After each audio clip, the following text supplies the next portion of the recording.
Hi everyone, it's Ross Boundy here. I'm the founder of Boomer Press, and I'm here to, well, on the Wednesday nights, it's to just share sessions that are coming right with me. And whatever comes up, comes up. I'm present in the Soul Software video studio that I use. So that's where I'm going to be most present, even though tonight I am live streaming through to my Boomer Press, well, the YouTube. So it's only going to the YouTube. I will put the little comments up just to make sure I don't miss anything, just in case. But let's get across to the cards. Not the, here's me saying the cards. Yeah, see, obviously that's what I'm used to is the cards on the mornings. But that's okay. We're going to adjust to that, and we're going to go across to Raptor Right. So let's go across to there. Just got to find it. It's interesting trying to chase the windows here. So I'll go down to the sharing screen, and I am going to mute in a sec because I can feel a sneeze coming on and I might need to just grab my tissue. So hold on a sec. I might mute. I'm not too sure how I mute this quickly. I'll just turn away.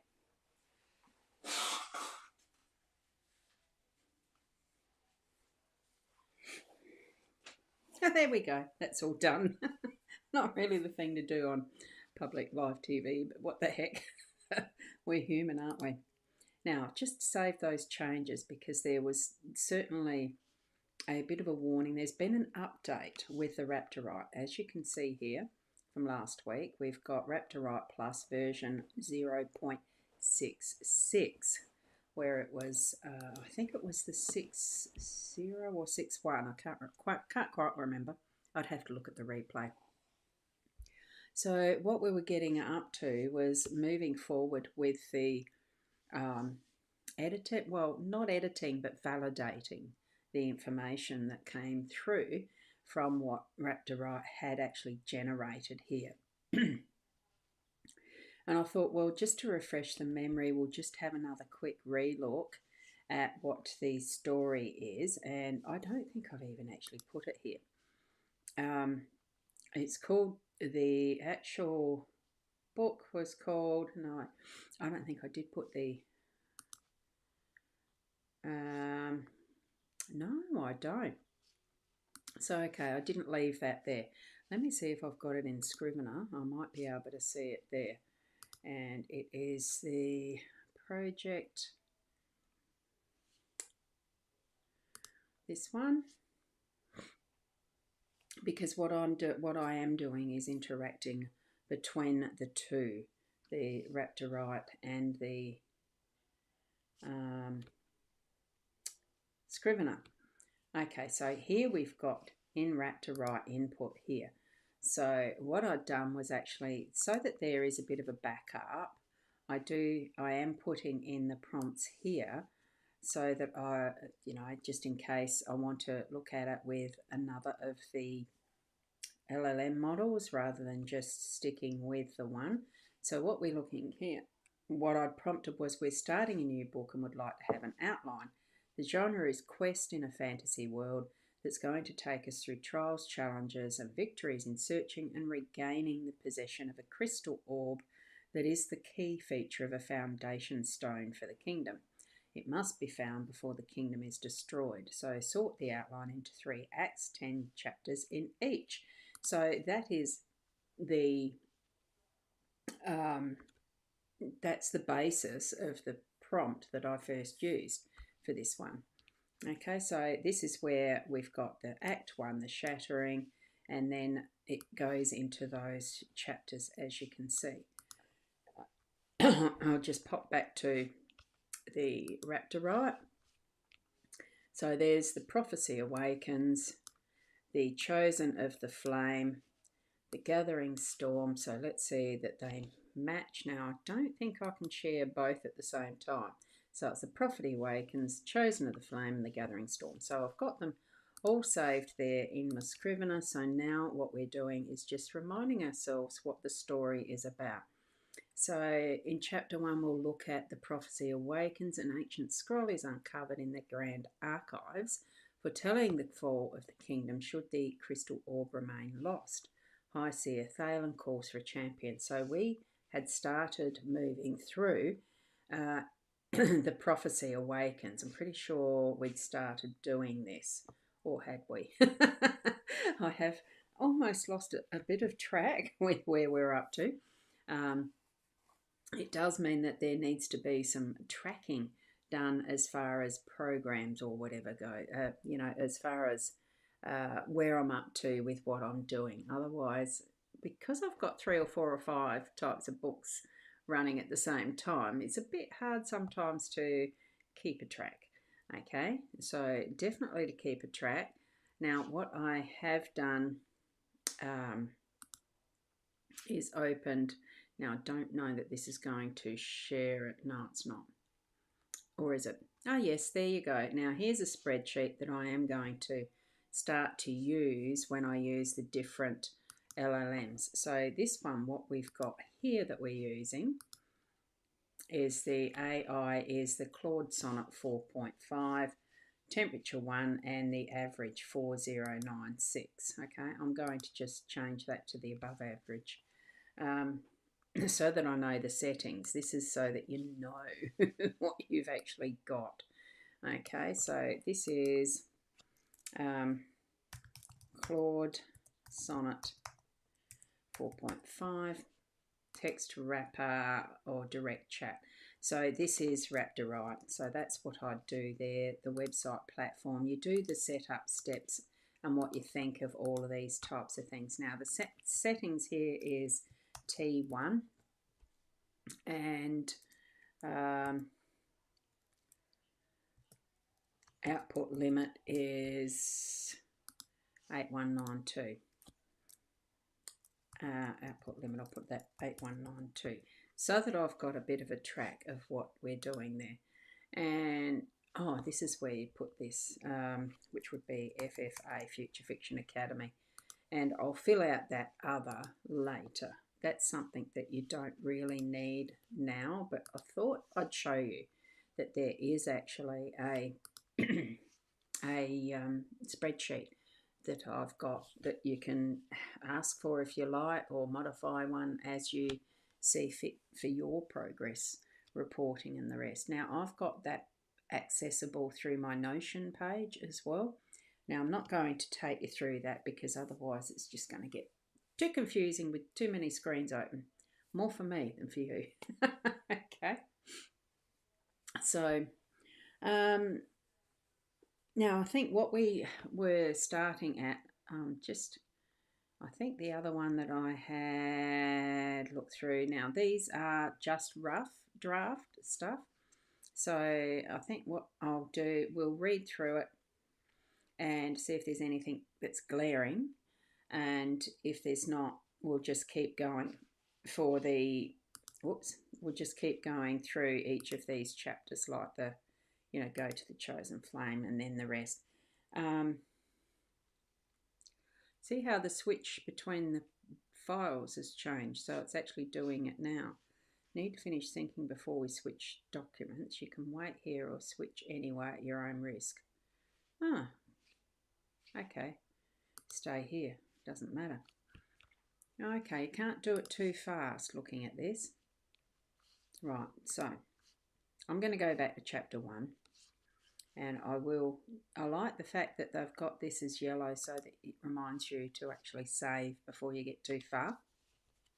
Okay, so here we go, the prophecy awakens. So the dust motes danced in the amber shafts of late afternoon light that slanted through the tall windows of the grand archives. High Seer Thalen moved carefully between the towering shelves, his weathered fingers trailing along ancient spines bound in leather that had forgotten the touch of living beasts. The hair hung thick with the scent of parchment and time itself, a perfume that spoke of centuries of accumulated wisdom. And I'm just going to pop back. Oh, no, I don't want to do that. I want to go to here. What's it going to do? if you just don't mind, I'm going to come back to here because I need to see if there's anyone who's waiting in the waiting room. That's the one part that I'd forgotten about with this way of how I'm doing things. It's a little bit hit and miss with the waiting room of the Soul Software virtual video room, virtual video room. I mean, it's all of that. And at the moment it is just me, so that's fine. Now I'll go back to sharing the screen and we can go back to where right, sorry about that, I should have checked that earlier. And here we go, we're back to, should be back to our Raptor right. That's what's meant to be with the screen sharing. It's being a pain. If you can bear with me, I've got to get it back up. And I'm not sure what it's doing. It shouldn't. Here's me. The screen. Great. Now we're back to where we're meant to be. So, except I'm in Scrivener. Now I want to go back into Raptor right. Okay, so that's easy. Right, so we've done the dust motes. Now, he'd been searching for 3 days now, driven by dreams that came with the clarity of divine mandate. The oracle's voice had whispered through his sleep, urgent and insistent. The words are written. The time draws near. Seek what was hidden when hope seemed lost. It was Brother Aldrich who found it, wedged behind a collection of agricultural treatises from the Second Dynasty. The young monk's excited cry echoed through the vaulted chamber, drawing Thalen's attention to a narrow gap between shelves where a scroll cased of tarnished silver, somehow been overlooked for generations, had somehow been overlooked. Where a scroll of tarnished silver. Yeah, that sounds all right. Now I'm just going to put this up the top. Thalen's hands trembled, not from age, but from the electric thrill of a prophecy fulfilled, as he broke the wax seal that bore the mark of the first seers. The parchment within was pristine despite its age, the ink still dark as midnight against dark as the ink still dark as midnight against the cream-coloured vellum. Still as dark. I'm just going to put that in there anyway. To me it sounds better. As midnight against the cream-coloured vellum. Now, when later on we get something a little more ready to go through an edit style of AI assistance, we'll put it through, I've got to learn it yet, AutoCrit, or put it through, now I've got to remember the name of it, ProWriting Aid. Okay, you can tell I've been doing this a lot. Not you're journeying with this as a new learner as well. Okay, and so welcome aboard. Whoops, I don't know why that did that. I've got one of these Mighty Mouse things, and sometimes it flips all over the place. It's a Mac thing. So, when shadow swallows light and the foundation. Oh God, let's start that again. This is a quote from this particular cream-coloured vellum scroll. When a shadow swallows light and the foundation stone grows dim, when the crystal orb lies lost and the kingdom's hope grows thin, 7 sigils mark the path through darkness, death and flame, but only one touched by oracle's fire can play this deadly game. Should the orb remain unfound when the final hour tolls, the realm shall fall to endless night, and the darkness claims all souls. Not claim. The words seemed to pulse with their own inner light as Thalen read them aloud, his voice growing stronger with each line. Brother Aldrich stepped back, his face pale in the golden light. High Seer, the young monk whispered, the foundation stone. It has been dimming. The ward keepers reported it just this morning. Thalen's blood ran cold. He had felt it himself, the subtle weakening of the magical barriers that had protected Ethermore for 3 centuries. The crystal orb, lost in the chaos of the Sundering War, had powered those protections. Without it, the ancient wards were failing. And beyond the Dragon Spine Mountains, things with wings and fire were beginning to stir. Right, here we are. Summon the king's council, Thalen commanded, rolling the scroll with reverent care. And send word to every corner of the realm. We must find our champion. The oracle's fire will choose, but we must cast the net wide. As Brother Aldrich hurried away, his sandals slapping against the stone floors, Thalen remained alone with the prophecy. Through the windows he could see the distant spire of the foundation stone, rising from the heart of Lumengard, its usual brilliant glow now barely more than a candle's flame. Time was running short, and somewhere in the kingdom a champion walked unknowing toward a destiny that would either save them all or witness their final doom. The high seer closed his eyes and began to pray. Wow, that is so interesting. Well, so far, so interesting. This is going to be fun to continue working on this particular story. Looking forward to it. Right, so now we're moving on to the don't know why it's coming up. That's a new thing I haven't seen before, is that particular warning. Okay, now I'll just pop across.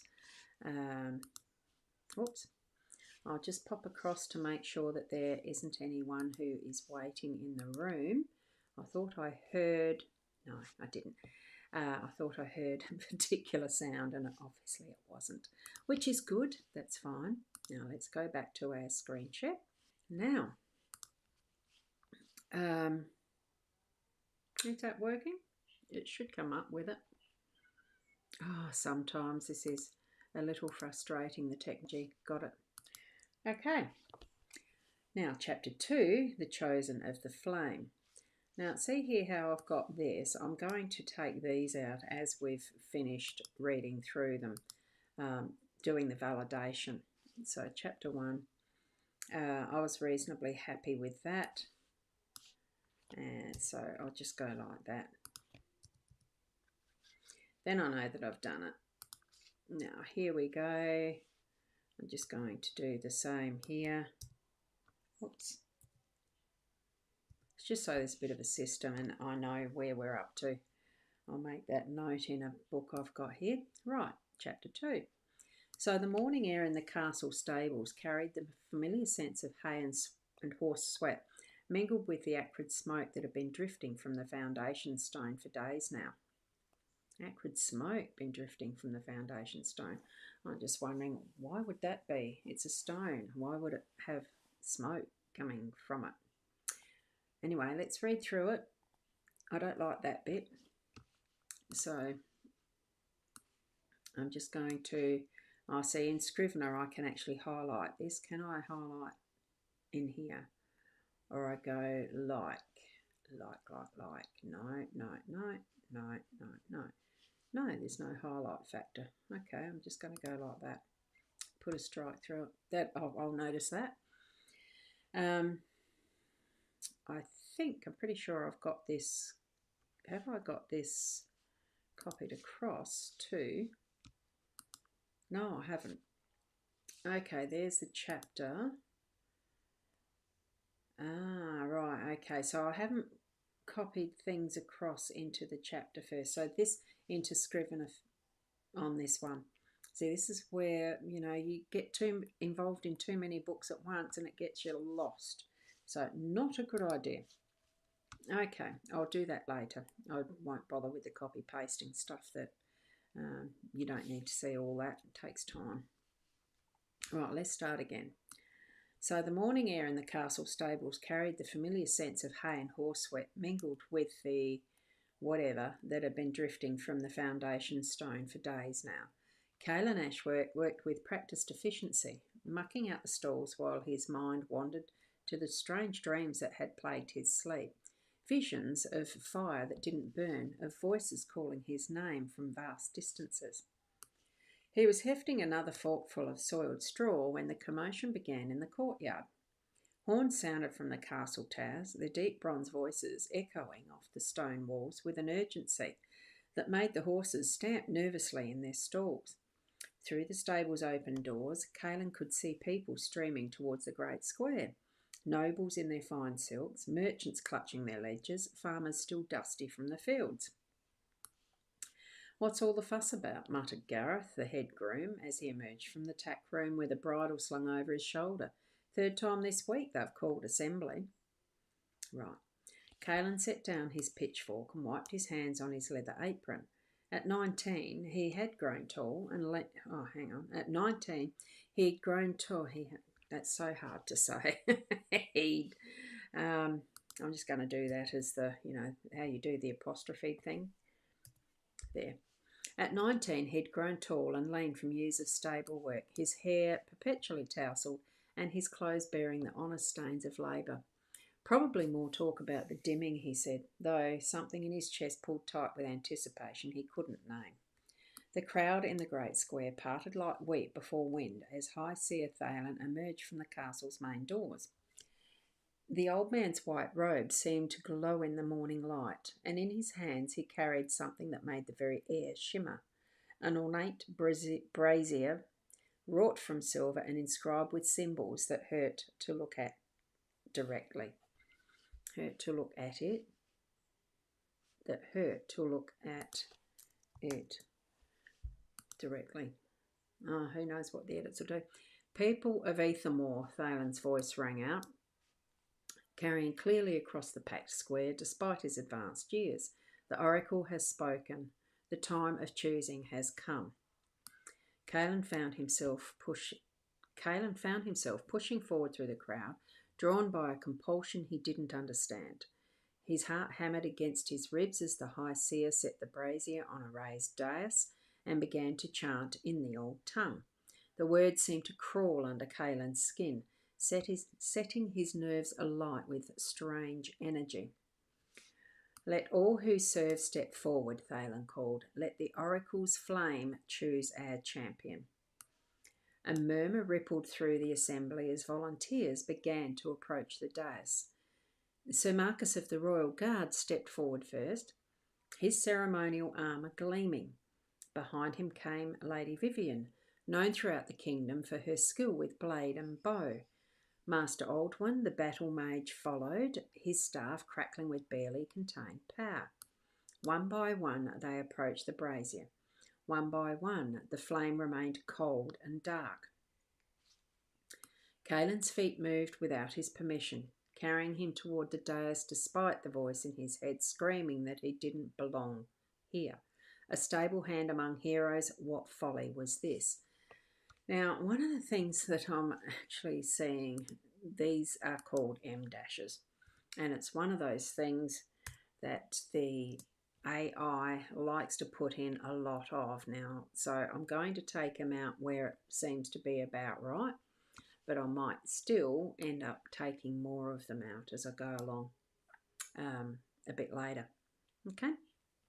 Now, Caelan's feet moved without his permission, carrying him toward the dais despite the voice in his head screaming that he didn't belong here.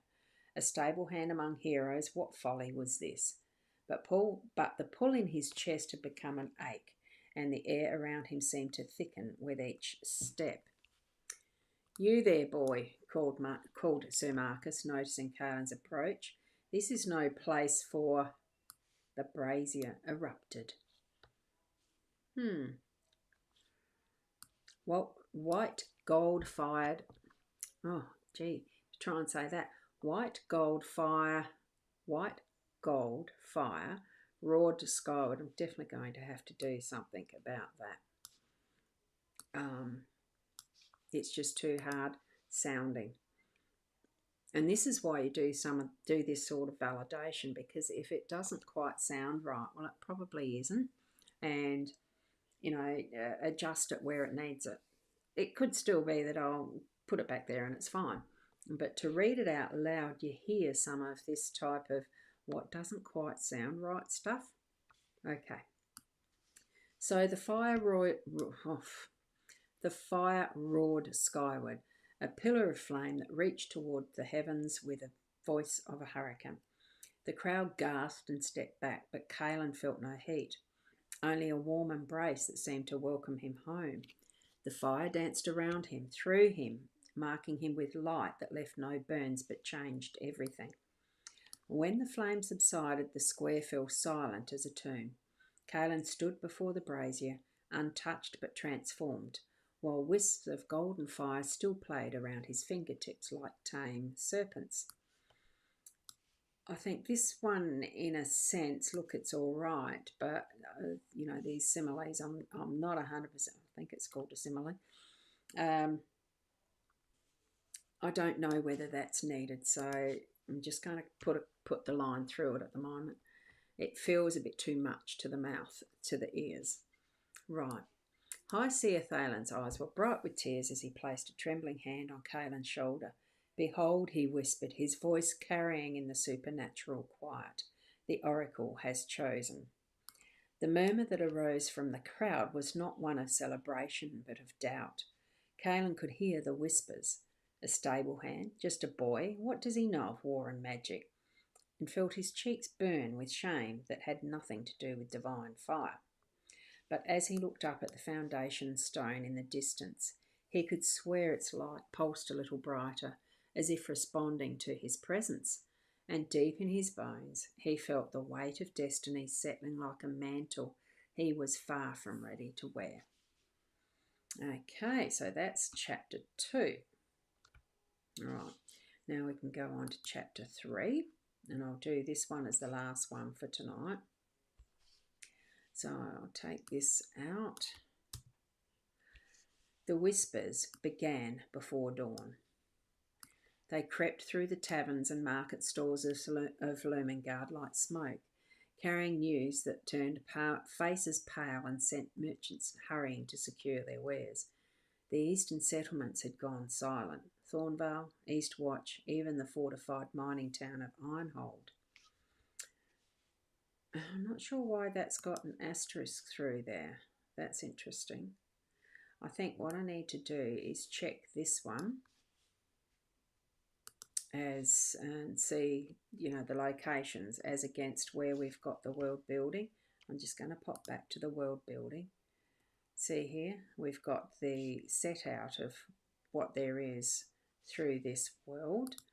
Now I'm just going to pop that there so it's gone silent. Thornvale and Eastwatch. Thornvale, Eastwatch, Ironhold.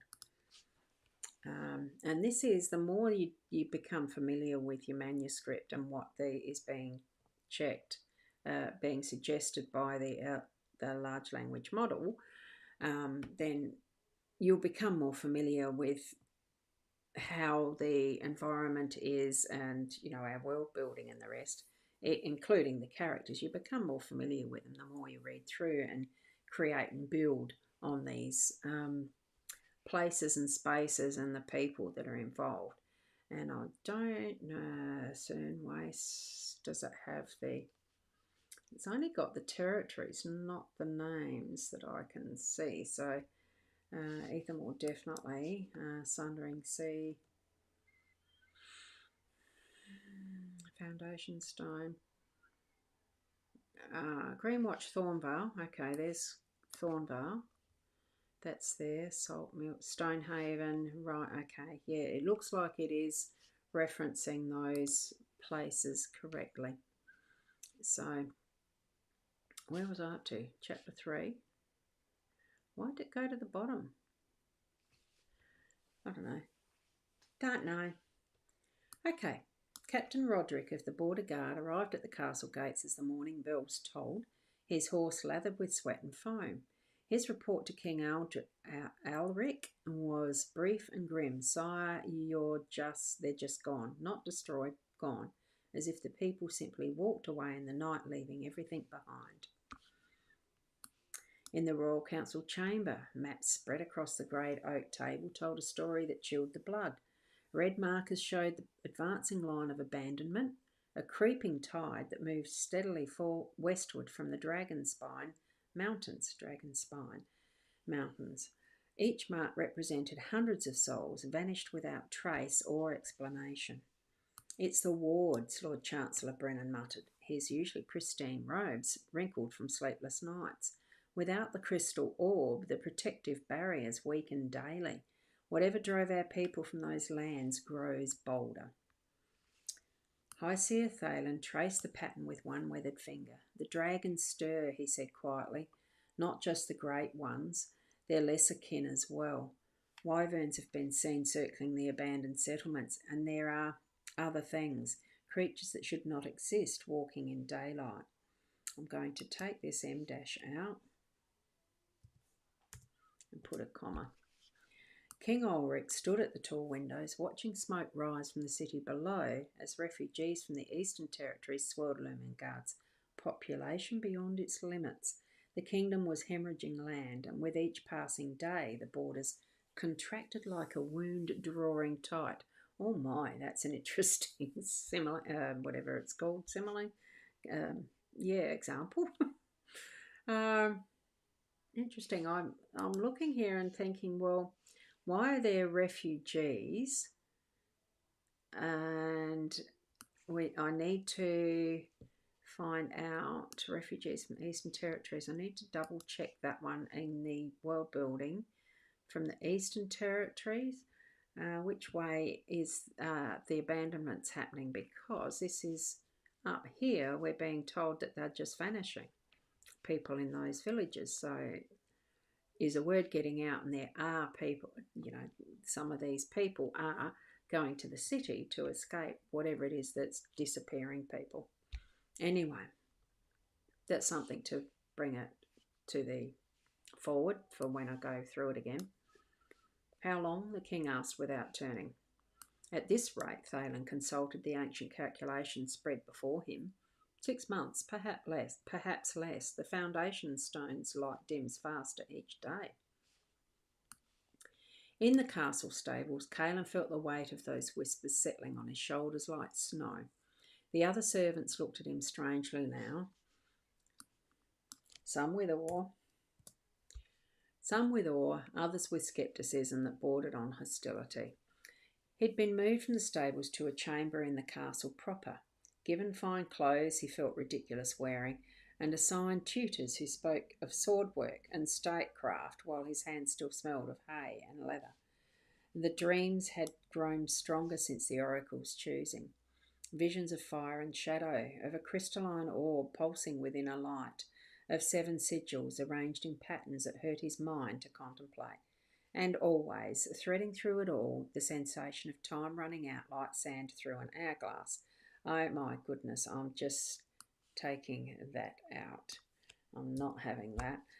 Reminds me like how sand through an hourglass from the days of our lives years ago. Not having that. You're brooding again. Caelan turned to find Master Aldwin. The Aldrichs and Aldwins. I might be changing the name here. Caelan turned to find Master Aldwin approaching across the practice yard, the battle mage's staff clicking against the cobblestones. The older man's face bore new lines of worry, and his usually immaculate beard showed signs of distracted grooming. Hard not to, Caelan replied, setting down the sword he'd been attempting to practice with. Half the kingdom thinks I'm a fraud. The other half expects me to work miracles I don't understand. Prophecy is rarely convenient, Aldwin observed, settling onto a stone bench beside the practice ring. The oracle's flame chose you for reasons we may not comprehend until the very end.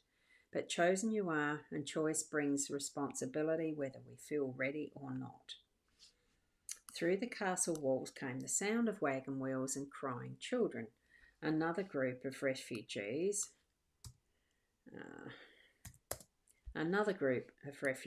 arriving from the ever-shrinking borderlands.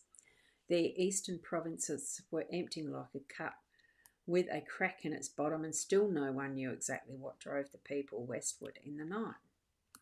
The king has decided, Aldwin continued quietly. The quest begins within the week. Ready or not, the orb seekers must ride. Caelan felt the familiar flutter of fear and anticipation in his stomach. The others, have they been chosen? A thief who claims to possess part of an ancient map, an exiled knight seeking redemption, a scholar who with secrets of her own. Aldrin's smile held no humour, quite the fellowship for the kingdom's salvation. As if summoned by their conversation, a commotion arose from the main courtyard.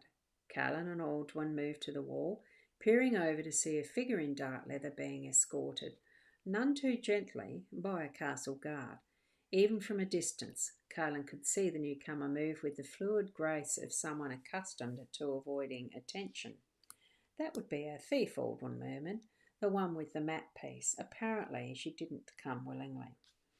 And the figure looked up at that moment, and Kaylin caught a glimpse of sharp features and eyes that seemed to catalogue escape routes even while surrounded by armed guards.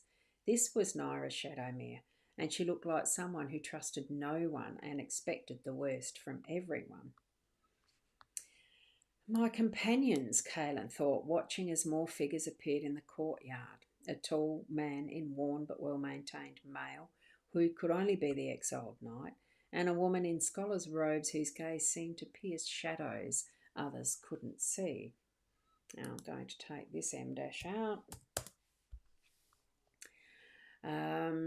The storm was indeed gathering, and at its heart stood a stable boy touched by divine fire, trying not to drown in the weight of a kingdom's desperate hope.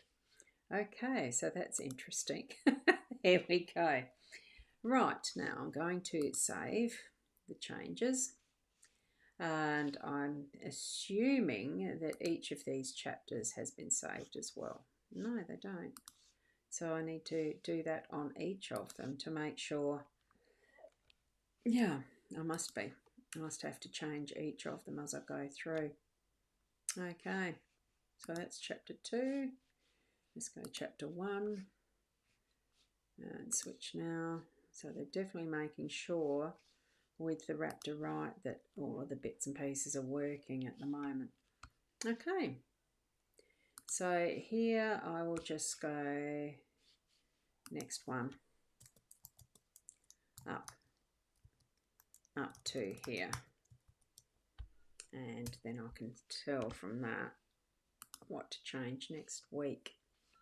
Okay, so that's what I'm going to be sorting out a little bit of my organisation factor and copying across to Scrivener and filling out the spreadsheet.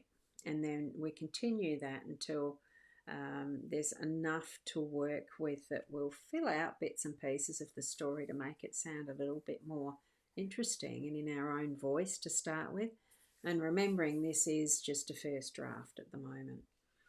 Okay, so I'm just going to go back to my Soulpreneurs one, and thank you for joining me.